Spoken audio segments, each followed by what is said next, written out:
जय हिंद बच्चों, मेरा नाम शिवम जैन। मैं आप सभी का स्वागत करता हूं आप सभी के आपके अपने channel the masters bachelors physics में, जहां आपको कंटेंट के साथ साथ यह भी बताया जाता है कि आपको एग्ज़ाम में क्या और कैसे लिख कर आना है, ताकि आप सिर्फ एक वीडियो देखकर अपने नोट्स बना सकें और एग्ज़ाम में बहुत अच्छे मार्क्स ला सकें।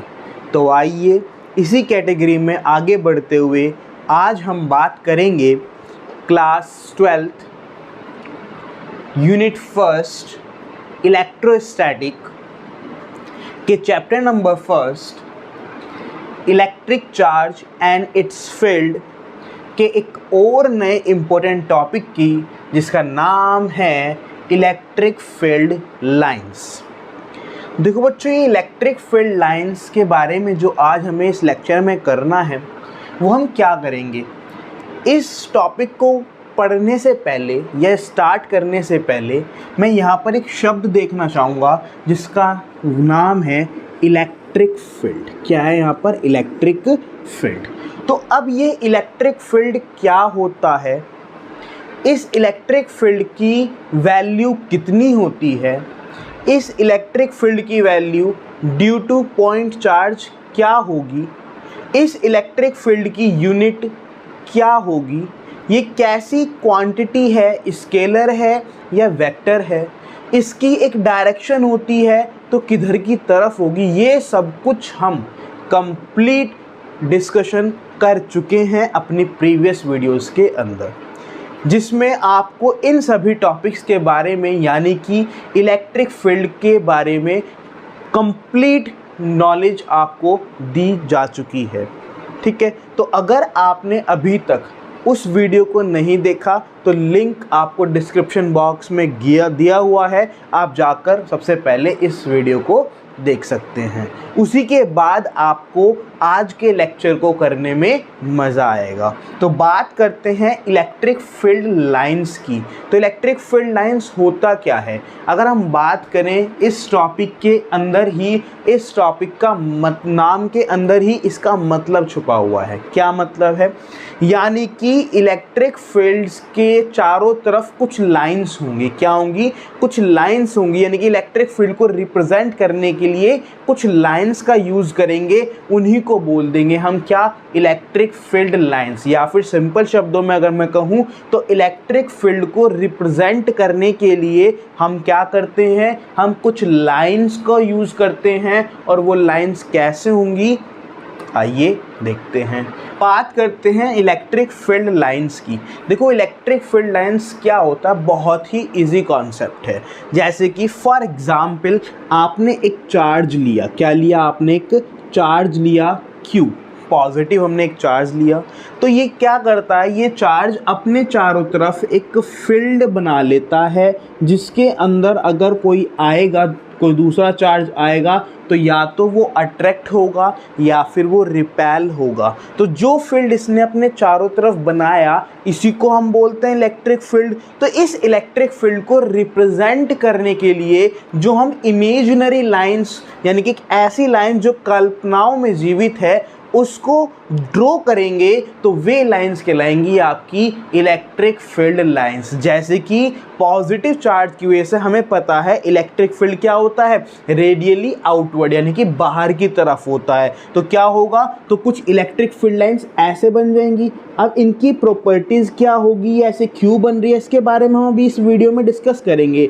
लेकिन फ़िलहाल अगर हम बात करें तो ये हमने क्या बनाई है, ये हमने कुछ लाइंस बनाई हैं। क्या बनाई हैं? कुछ लाइंस बनाई हैं। और जो लाइंस आपने यहाँ पर बनाई हैं, ये लाइन कैसी हैं? ये लाइंस हैं आपकी इमेजिनरी लाइंस, यानी काल्पनिक लाइन है, जो क्या कर रही हैं, जो रिप्रेजेंट कर रही हैं किसको? इलेक्ट्रिक फील्ड को। किसको रिप्रेजेंट कर रही हैं? आपके इलेक्ट्रिक फील्ड को। तो ये जो इमेजिनरी लाइंस आपने ड्रॉ करी हैं इस पर्टिकुलर चार्ज के चारों तरफ, जो क्या रिप्रेजेंट कर रहा है, जो इलेक्ट्रिक फील्ड को रिप्रेजेंट कर रहा है, that's imaginary lines are known as electric field lines. तो अगर हमें इलेक्ट्रिक फील्ड लाइंस के बारे में लिखना हो तो हम क्या लिखेंगे, आइए देखते हैं। तो अगर हमें इलेक्ट्रिक फील्ड लाइंस के बारे में लिखना हो तो हम क्या लिखेंगे, नेक्स्ट हेडिंग बनाएंगे इलेक्ट्रिक फील्ड लाइंस। और वे क्या होती हैं, electric field lines are the imaginary curves. क्या होता है, इमेजिनरी कर्व होते हैं, यानी काल्पनिक कर्व हैं, कैसे भी बताएंगे आपको, सच दैट, जिस पर हम अगर कोई टेंजेंट बना दें, such that the tangent to it at any point, यानी कि उस अगर इलेक्ट्रिक फील्ड लाइंस पर हम क्या बना दें, एक टेंजेंट बना दें। टेंजेंट क्या होती है आपको पता है मैथ्स में, ठीक है, टेंजेंट बना दे तो क्या देगा, give the direction of electric field at that point. क्या मतलब, देखो समझो, सपोज किया कि हमारे पास एक इलेक्ट्रिक फील्ड लाइन आ रही थी, ये थी, कहीं ना कहीं से भी आ रही होगी, एक प्लस से आ रही होगी, माइनस की तरफ जा रही होगी, हमने मान लिया कि सपोज हमारे पास एक इलेक्ट्रिक फील्ड लाइन जा रही है ये, तो ये क्या है, ये एक इमेजिनरी लाइन है जो हमने ड्रॉ किया है, क्या रिप्रेजेंट करने के लिए, इलेक्ट्रिक फील्ड को रिप्रेजेंट करने के लिए। अगर मैं इस इलेक्ट्रिक फील्ड लाइन या इस इलेक्ट्रिक फील्ड कर्व के ऊपर क्या डाल दूं, एक टेंजेंट डाल दूं। टेंजेंट क्या होता है, टेंजेंट होता है सर्कल के सरकमफेरेंस पर एक पॉइंट को टच करते हुए जो लाइन जाते हैं, that is known as tangent.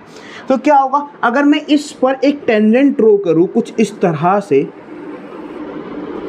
This, तो ये क्या है, ये एक पॉइंट को टच करते हुए जाएगी, तो ये टेंजेंट क्या देगी, this tangent will give the direction of electric field. यानी कि इलेक्ट्रिक फील्ड लाइंस क्या हुई, इलेक्ट्रिक फील्ड लाइंस हमारी वो इमेजिनरी कर्व हुआ जिसके ऊपर अगर हम एक टेंजेंट ड्रॉ कर दें उसी डायरेक्शन में, तो हमें क्या देगा, उस पर्टिकुलर पॉइंट पर इलेक्ट्रिक फील्ड की डायरेक्शन मिल जाएगी। यानी कि सिंपल शब्दों में अगर मैं कहूँ तो इलेक्ट्रिक फील्ड लाइंस क्या है, आपकी इमेजिनरी लाइंस है जो आपकी, अगर हम उसके ऊपर टेंजेंट को ड्रॉ कर दें तो हमें क्या देगा, वो डायरेक्शन ऑफ इलेक्ट्रिक फील्ड देगा। अब उसकी कुछ प्रॉपर्टीज होती हैं जो आपके एग्जाम के पॉइंट ऑफ व्यू के लिए थोड़ा सा इंपॉर्टेंट है, तो वे प्रॉपर्टीज कौन कौन सी है, आइए देखते हैं।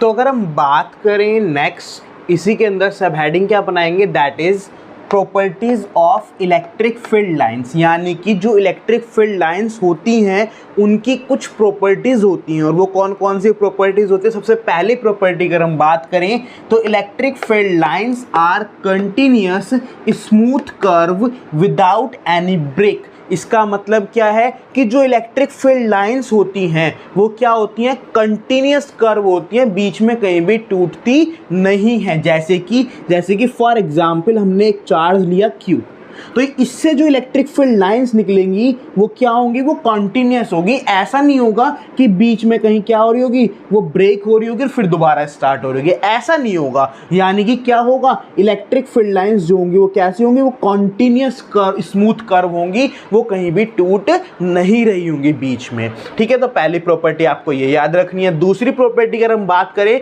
तो it always originate from positive charge and eliminate to negative charge। यानी कि जो इलेक्ट्रिक फील्ड लाइंस होती हैं वो हमेशा पॉजिटिव चार्ज से तो ओरिजिनेट होती हैं, यानी कि बनती हैं, और नेगेटिव चार्ज पर जाके क्या हो जाती है, ख़त्म हो जाती हैं। That is they do not form A close loop. ये पॉइंट आपका थोड़ा सा इंपॉर्टेंट हो जाएगा, क्यों बताता हूँ अभी कैसे।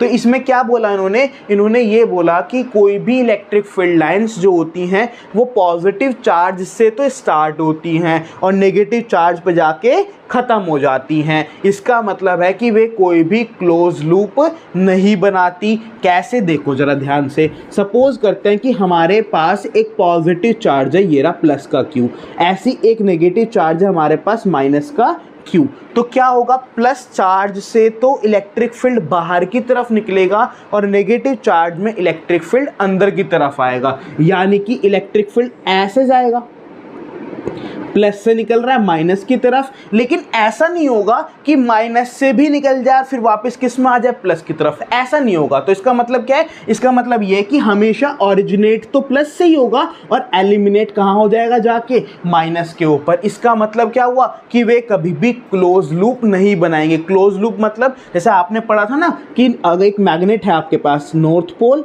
साउथ पोल, वहाँ पे मैग्नेटिक फील्ड कैसे निकलता है, बाहर तो निकलता है नॉर्थ से साउथ और अंदर आता है साउथ से नॉर्थ। यानी कि वहां पे क्या करती है मैग्नेटिक फील्ड लाइंस, एक क्लोज लूप बनाती है ना, बाहर निकलते हैं नॉर्थ से साउथ और अंदर आते हैं साउथ से नॉर्थ। लेकिन इलेक्ट्रिक फील्ड में ऐसा नहीं होगा। इलेक्ट्रिक फील्ड में हमेशा जो इलेक्ट्रिक फील्ड होगा वो प्लस से तो बाहर आएगा और नेगेटिव के अंदर जाएगा, बट क्लोज लूप नहीं बनाएगा। तो ये आपको सेकंड प्रॉपर्टी याद रखनी है, दैट इज अगेन इंपॉर्टेंट।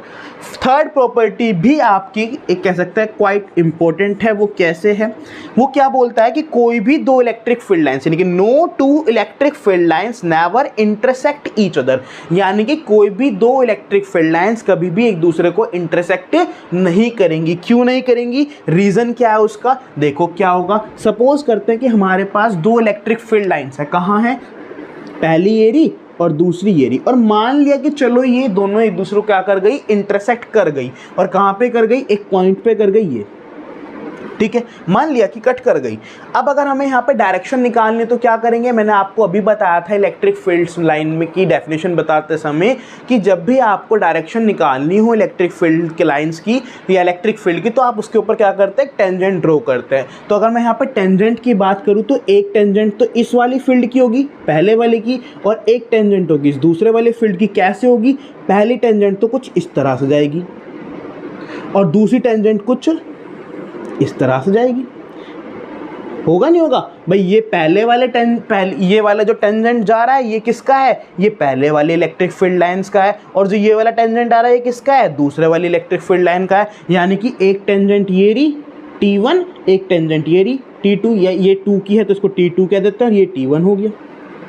तो एक ही पॉइंट पर कितनी टेंजेंट हो गई, दो टेंजेंट होगी। अगर दो टेंजेंट होंगी इसका मतलब उसी पॉइंट पर इलेक्ट्रिक फील्ड की कितनी डायरेक्शन होंगी, 2 डायरेक्शन होगी। और किसी भी एक सिंगल पॉइंट पर इलेक्ट्रिक फील्ड की 2 डायरेक्शन नहीं हो सकती है, कभी पॉसिबल नहीं है। इसीलिए ये जो आपने माना था ना कि चलो मान लिया कि वे दोनों एक दूसरे को इंटरसेक्ट कर गई, वे कभी भी एक दूसरे को इंटरसेक्ट कर नहीं सकती। तो रीजन में क्या लिखेंगे, because if they intersect at any point, यदि वे किसी एक पॉइंट पर क्या कर जाएं, इंटरसेक्ट कर जाएं, then at a point of intersection, तो जिस पॉइंट पर वो इंटरसेक्ट कर रही हैं उस पर देयर विल बी 2 टेंजेंट्स। कितनी टेंजेंट्स होंगी, 2 टेंजेंट्स होंगी, which represent 2 direction of electric field. जो क्या रिप्रेजेंट करेगा, 2 डायरेक्शन ऑफ इलेक्ट्रिक फील्ड को रिप्रेजेंट करेगा उसी पॉइंट पर, विच इज नॉट पॉसिबल, जो पॉसिबल ही नहीं है। तो इस वाली प्रॉपर्टी में आप ये वाला डायग्राम बनाएंगे, ठीक है ना। तो ये 3 प्रॉपर्टी, और कौन सी प्रॉपर्टी होती है, आइए देखते हैं। तो अगर हम बात करें अपनी नेक्स्ट प्रॉपर्टी की, तो नेक्स्ट प्रॉपर्टी क्या होती है, the line of force are always normal to the surface of a conductor on which the charges are in equilibrium. क्या मतलब, सपोज किया कि हमारे पास एक ये सरफेस है, सरफेस इन द सेंस कोई भी शीट वगैरह हमने ले ली, ठीक है ना, और इसके ऊपर हमने क्या दिया हुआ है, चार्ज दिया हुआ है। क्या दिया हुआ है, इसके ऊपर हमने चार्ज दिया हुआ है, तो इससे भी इलेक्ट्रिक फील्ड बनेगा। तो जो वो इलेक्ट्रिक फील्ड बनेगा वो क्या होगा, वो इस सरफेस के नॉर्मल होगा। क्या होगा, इस सरफेस के नॉर्मल होगा। नॉर्मल इन द सेंस यानी कि इलेक्ट्रिक फील्ड जो निकलेगा इस सरफेस से वो कैसे निकलेगा, वो 90 डिग्री बनाकर निकलेगा। जैसे कि फॉर एग्जाम्पल मैं आपको जस्ट इमेजिन कर सकते हैं, आप जस्ट इमेजिन कि हमारे पास ये एक शीट है और इस शीट पर हमने क्या दिया हुआ है, चार्ज दिया हुआ है। तो अगर हमने शीट के ऊपर चार्ज दिया हुआ है तो इलेक्ट्रिक फील्ड कैसे निकलेगा, पॉजिटिव चार्ज तो इलेक्ट्रिक फील्ड ऐसे निकलेगा, यानी कि नॉर्मल परपेंडिकुलर, यानी कि 90 डिग्री का एंगल बनाकर इस तरह से आपका इलेक्ट्रिक फील्ड निकलेगा। समझ में आया आपको किस तरह से इलेक्ट्रिक फील्ड निकलेगा, तो यानी कि सरफेस के कैसा होगा, हमेशा परपेंडिकुलर होगा। तो ये 4th प्रॉपर्टी। 5th प्रॉपर्टी क्या है आपकी, the line of force do not pass through a conductor because the electric field inside the conductor is 0। ये पॉइंट भी आपको बिल्कुल इंपॉर्टेंट मार्क करके याद रखना है। ये पॉइंट हमारा आगे भी काम आएगा, क्या कि किसी भी कंडक्टर के अंदर कितना इलेक्ट्रिक फील्ड होता है, 0 होता है। क्या मतलब, सपोज किया कि हमारे पास एक इलेक्ट्रिक फील्ड जा रहा था आपका कुछ इस तरह से, और आपने क्या रख दिया, इस इलेक्ट्रिक फील्ड के अंदर एक कंडक्टर रख दिया। कंडक्टर का मतलब सिंपल, आपने कैसी चीज़ रख दी जो करंट को पास कर सकता है, तो आपने क्या रख दिया, एक कंडक्टर रख दिया। तो इस कंडक्टर के अंदर जो इलेक्ट्रिक फील्ड होगा वो नहीं जाएगा, यानी कि जाने वाला जो नेट इलेक्ट्रिक फील्ड हो जाएगा अंदर कितना हो जाएगा आपका, 0 हो जाएगा। यानी कि अंदर इलेक्ट्रिक फील्ड की वैल्यू कितनी हो जाएगी, नेट 0 हो जाएगी। यानी किसी भी कंडक्टर के इनसाइड इलेक्ट्रिक फील्ड कितना होगा आपका, 0 होगा। यानी कि यहाँ पे इलेक्ट्रिक फील्ड कोई भी पास नहीं होगा, ठीक है ना। क्यों नहीं होगा, कैसे होगा, वो सब प्रॉपर्टी हम आने वाले लेक्चर्स में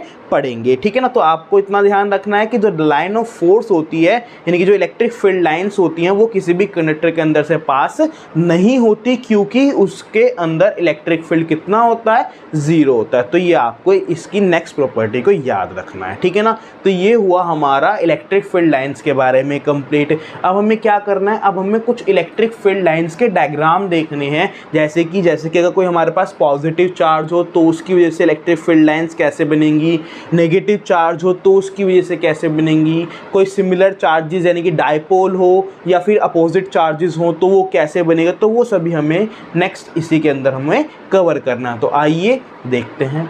हम बात करें अपने नेक्स्ट टॉपिक की, तो हमारा नेक्स्ट टॉपिक क्या होगा, electric field lines for different charge conductor, यानी कि अलग अलग चार्ज कंडक्टर के लिए हमारा इलेक्ट्रिक फील्ड लाइंस कैसे होंगी। तो सबसे पहले हमने लिया due to positive and negative charge. क्या मतलब, अगर हमारे पास कोई पॉजिटिव चार्ज है तो हमें पता ही है अपने चारों तरफ इलेक्ट्रिक फील्ड बनाएगा, और उस इलेक्ट्रिक फील्ड को रिप्रेजेंट करने के लिए हमें एक इमेजिनरी लाइंस को मानना होता है, that is electric field lines. तो वो कैसे होंगी देखना है हमें।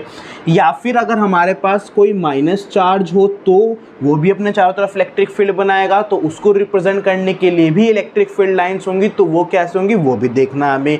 तो हमें पता है कि पॉजिटिव चार्ज की वजह से इलेक्ट्रिक फील्ड लाइंस क्या होती हैं, बाहर की तरफ निकलती हैं। और अभी अभी हमने एक प्रॉपर्टी और पढ़ी है कि इलेक्ट्रिक फील्ड लाइंस कैसे होती हैं, आपकी परपेंडिकुलरली होती हैं। तो यानी कि अगर हम बात करें तो इससे इलेक्ट्रिक फील्ड लाइंस कैसे निकल जाएंगी, इस तरह से निकल जाएंगी। ये जा रही हैं आपकी इलेक्ट्रिक फील्ड लाइंस, क्या जा रही हैं आपकी इलेक्ट्रिक फील्ड लाइंस। और हमने ये भी पढ़ा है कि वे कभी भी एक दूसरे को इंटरसेक्ट नहीं करती, तो ये कोई भी दो लाइन आपस में कभी भी एक दूसरे को इंटरसेक्ट करते हुए हम शो नहीं करेंगे, क्योंकि हमने ये प्रॉपर्टी में ऑलरेडी पढ़ लिया है कि कोई भी दो इलेक्ट्रिक फील्ड लाइंस एक दूसरे को इंटरसेक्ट नहीं करती। तो this is the electric field lines due to positive charge.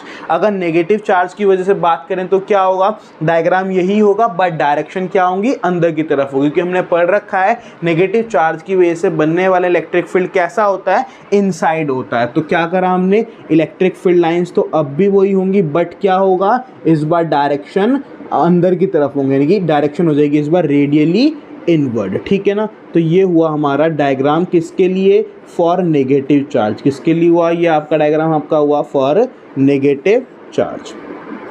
Done. तो अगर हम बात करें तो ये दोनों डायग्राम कैसे हैं, तो ध्यान रखेंगे the field is spherically symmetric. कैसे होंगे, स्फेरिकली सिमेट्रिक, यानी कि ये कैसे होने वाले हैं दोनों डायग्राम, स्फेरिकली सिमेट्रिक होने वाले हैं। तो इस दोनों डायग्राम के नीचे आप ये पॉइंट लिख देंगे। नेक्स्ट डायग्राम क्या होगा, आइए देखते हैं।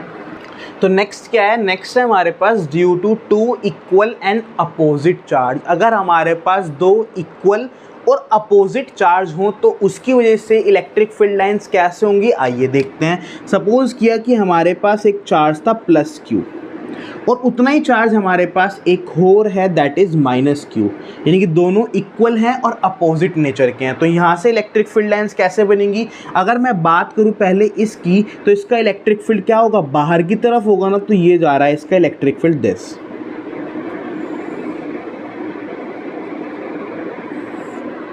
डन। यहाँ तक तो कोई दिक्कत नहीं है।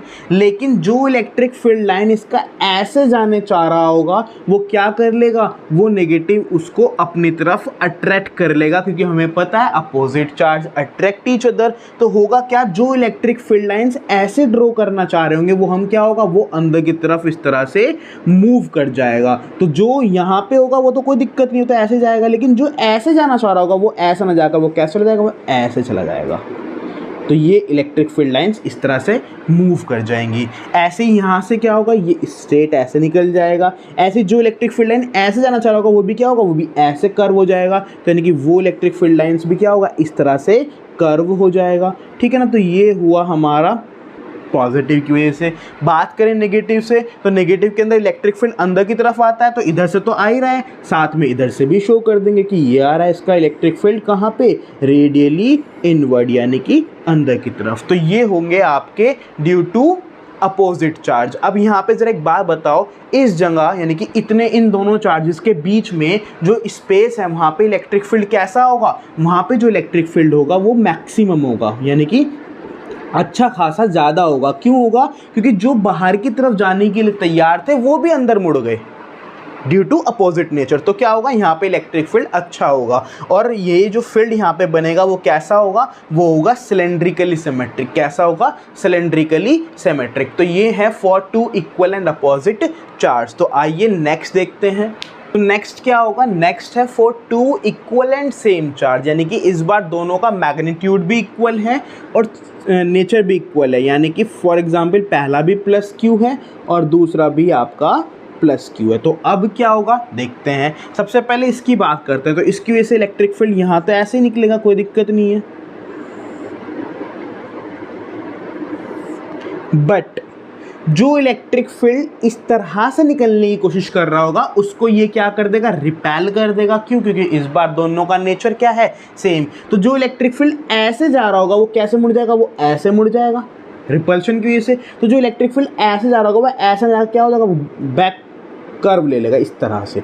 तो ये हो जाएगा इलेक्ट्रिक फील्ड यहाँ से कर्व। ऐसे जो इलेक्ट्रिक फील्ड इधर जाने की कोशिश कर रहा होगा वो क्या हो जाएगा? वो भी नीचे की तरफ कर्व ले जाएगा इस तरह से। अब इसकी बात करें तो इसका इधर इलेक्ट्रिक फील्ड तो सही जाएगा, कोई दिक्कत नहीं है। बट जो इलेक्ट्रिक फील्ड इसका इधर की तरफ जाने के लिए तैयार होगा वो भी क्या ले जाएगा? कर्व ले जाएगा, यानी कि वो भी कुछ इस तरह से कर्व हो जाएगा। वो भी क्या होगा? इस तरह से कर्व हो जाएगा। क्यों? Because of repulsion. तो अब यहाँ पे बीच में इन दोनों के इलेक्ट्रिक फील्ड कैसा होगा? वो होगा मिनिमम। क्या होगा? वो आपका मिनिमम, क्योंकि यहाँ पे कोई भी दो इलेक्ट्रिक फील्ड लाइंस है ही नहीं, ठीक है ना। सब रिपल्शन की वजह से भाग रही हैं दूर। तो यहाँ पे इलेक्ट्रिक फील्ड कैसा होगा? मिनिमम होगा। और इसका इलेक्ट्रिक फील्ड जो होगा वो कैसा होगा? वो भी सिमेट्रिकली मतलब सिलेंड्रिकली सिमेट्रिक होगा। तो ये हुआ आपका थर्ड केस। फोर्थ अगर हम बात करें तो क्या होगा? तो अगर हम नेक्स्ट बात करें तो नेक्स्ट है आपका due to positively charged plane conductor. क्या मतलब? अगर हमारे पास कोई कंडक्टर हो, यानी कि कुछ इस तरह से एक शीट कह सकते हैं या फिर कोई भी आपका एक रोड टाइप हो, और उसको हमने क्या दिया हुआ है? पॉजिटिव चार्ज दिया हुआ है। क्या दिया हुआ है? Positive charge. तो इलेक्ट्रिक फील्ड कैसा होगा? तो उससे इलेक्ट्रिक फील्ड कैसा होगा? सपोज करो ये है आपका वो प्लेन कंडक्टर, तो इलेक्ट्रिक फील्ड कैसा होगा? ऐसे होगा ना, चारों तरफ बाहर की तरफ। तो यहाँ पे इलेक्ट्रिक फील्ड कैसा हो जाएगा आपका? इस तरह से हो जाएगा। किस तरह से हो जाएगा? कुछ इस तरह से। और अंदर इलेक्ट्रिक फील्ड कितना होगा? जीरो होगा। क्यों? क्योंकि हमने एक प्रॉपर्टी पढ़ी थी ना अभी कि electric field inside the conductor is zero. तो अंदर तो इलेक्ट्रिक फील्ड रिप्रेजेंट हम करेंगे ही नहीं, तो ये होगा। और अगर नेगेटिव हो जाए तो क्या होगा? डायग्राम यही रहेगा, बट डायरेक्शन क्या होंगी? अंदर की तरफ आ जाएंगी। तो ये आपको बनाना है नेक्स्ट फोर्थ, ठीक है। तो ये हुई हमारी electric field lines for different charge conductors, ठीक है ना। तो ये हुआ हमारा टॉपिक इसका कंप्लीट। तो आज हमने इस लेक्चर को यहीं पर कंप्लीट करना है, जिसमें हमने अपने इलेक्ट्रिक फील्ड लाइंस के बारे में पढ़ा, डिफरेंट डायग्राम्स के बारे में देखा और उनकी कुछ प्रॉपर्टी के बारे में देखा, ठीक है ना। ये जो आज का लेक्चर है ये कह सकते हैं आपका आने वाले फर्दर लेक्चर का बेस है, क्योंकि ये क्या करेगा? ये एक आपकी नींव की तरह काम करेगा। इसी के ऊपर आपकी फर्स्ट जो यूनिट है दैट इज़ इलेक्ट्रोस्टैटिक, उसको हम टिकाएंगे। यानी कि ये आपका मकान की पे एक नींव की तरह काम करने वाला है, ठीक है ना। क्योंकि ये कुछ टॉपिक्स जो होते हैं ना बेसिक टॉपिक्स होते हैं, ठीक है ना। एग्जाम के पॉइंट ऑफ व्यू से ज़्यादा इंपॉर्टेंट नहीं होते, एग्जाम में डायरेक्टली नहीं पूछते, क्योंकि एग्जामिनर क्या करते हैं? बेस नहीं पूछते, एग्जामिनर पूछते हैं कॉन्सेप्ट, और वो कॉन्सेप्ट किस पर डिपेंड करते हैं? वो इन बेसिस पर ही डिपेंड करते हैं। अगर ये नहीं पता होगा तो हम कितना भी अच्छा मकान बनाने की कोशिश करें, यानी कितने भी अच्छे हम लेक्चर समझने की कोशिश करें, हमें अच्छे से क्लियर नहीं होगा। तो ये तो आपको करना ही करना है, बेस है ये तो, ठीक है ना। तो आज के लेक्चर में हम यहीं पर रखते हैं। अगर आपको लगता है कि आज की ये वीडियो आपके लिए बेनिफिशियल हुई है, आपको अच्छे से समझ में आया है, आपके लिए कहीं ना कहीं ये वीडियो फ्रूटफुल रही है, तो आप वीडियो को लाइक करें, शेयर करें और कमेंट करें, और अपने दोस्तों के साथ शेयर करना मत भूलें, ठीक है ना। और अगर चैनल पर नए हैं तो चैनल को सब्सक्राइब करें, ताकि आने वाली सभी नोटिफिकेशन आपको मिल सकें सबसे पहले। जय हिंद।